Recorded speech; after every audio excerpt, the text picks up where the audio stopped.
Hello everyone, this is Supersnoopy here, back with another Star Wars The Old Republic video. Today I have for you guys another Star Wars The Old Republic discussion episode. In today's episode, I'm going to be going over the cartel market, the pros and the cons of it. So we're just going to be looking over it, we're going to see the pros and cons, and we're also going to see if it's actually worth it, and if you do require it to get the full experience of the game. So I hope you guys enjoy this Star Wars The Old Republic discussion episode. As always, if you guys enjoy these videos, then make sure to leave a like. And if you guys want some nice gaming glasses, then check the links down below. No scope gaming glasses, but yeah. I hope you guys enjoy this video, and I'll see you guys in the discussion. Alrighty guys, but like I said, the topic for today is the cartel market. Now, if you don't know what the cartel market is, it's basically a shop in-game that you can use your money for, and it gives you cartel coins, and it allows you to get multiple things. And with this, you can manage to get cartel packs, which actually allow you to get some armor and etc. Then you can also get weapons, new weapons that look really cool. You can also get some toys, you can get packs, decorations, cosmetics, unlocks, equipment, and consumables. So, we may be wondering, what is the point of this?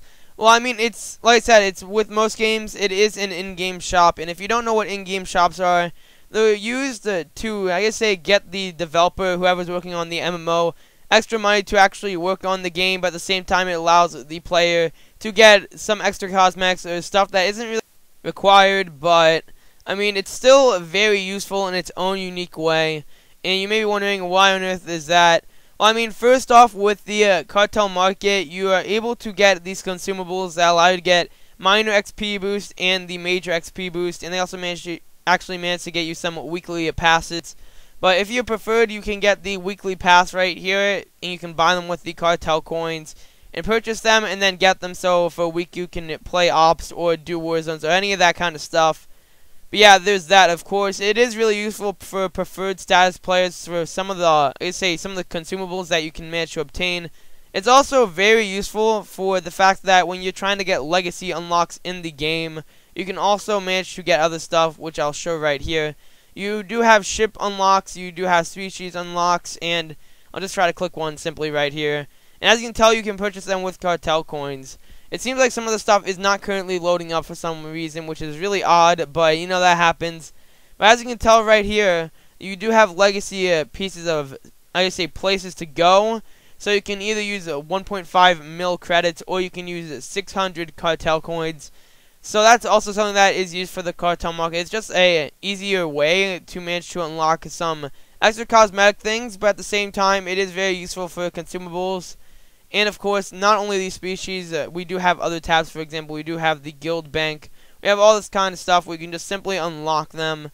Now, I'm not going to try to risk it right. I'm actually going to go ahead and click them. I forgot that some of them don't require you to get cartel coins. Some of them are just regular, regular credits. As for example, if I were to click this, it would unlock. Considering the fact that it is actually used for credits, there are no cartel coins. The only way you know if it's a cartel coin item that you can spend on is if it has the icon right here to the right.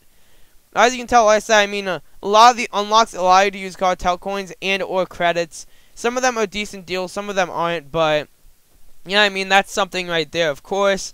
Then if another thing of the cartel market is you can go to the collections, and if you simply click this, it'll allow you to see all the armor, weapons, pets, toys, emotes, special, and event stuff that you've managed to unlock throughout the game.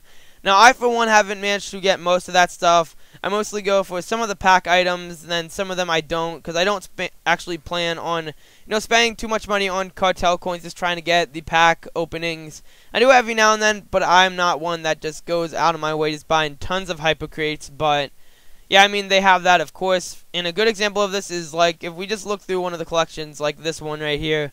So we have this cycle right here. This is one of the somewhat rare items that people do like in one of the Core Worlds Explorers pack.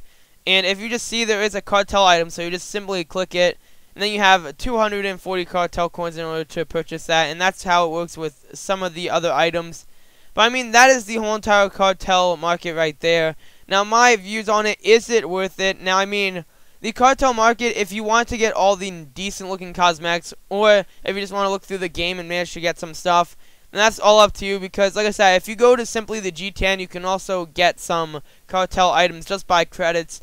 And that's what I do. I'm pretty sure most players do. But every now and then I know that I, for one, do, get like a cartel pack or two. And I know that I just made a video yesterday of actually opening a few cartel packs myself just with cartel coins.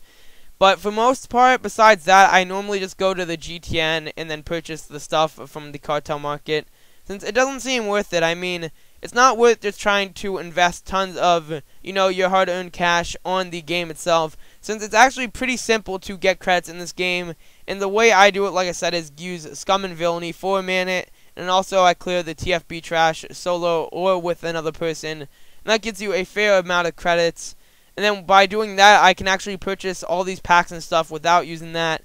And it helps a lot because, I mean, more or less, I'm one of those players that just tries to, get a bunch of credits, not try to focus on the cartel market, because I feel like it's kind of pointless to use the cartel market items and just waste all your time and effort into it, instead of just simply like farming credits, which some of the tactics to actually obtain credits in this game are pretty simple. So yeah, I mean, that's what I mainly do just to try to go ahead and get all these credits and nice stuff in the cartel market.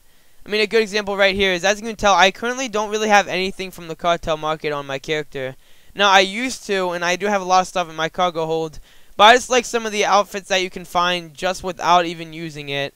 Like, I mean, this is just a prime example right here. Just by the fact that you actually, you have a Crest of the Dreadmaster, you have all these relics and stuff. I mean, those are just not cartel market. But I don't have a single thing in here besides those that are actually just cartel market items. I mean, I just don't think that some of them are nice, but at the same time, some of them, they just don't fit me. And at the same time, it's just like, cartel market items are really cool, but you just can't, I say they're worth it. I mean, they just are mostly cosmetic items. There are some few consumables right here, as you can tell, that are really worth it. But at the same time, if you're just going to go ahead and just, you have, like, I say, extra 20 bucks, you go to Walmart, GameStop, or something, and you just are like, hey, I'm just going to buy a cartel coin card, or whatever.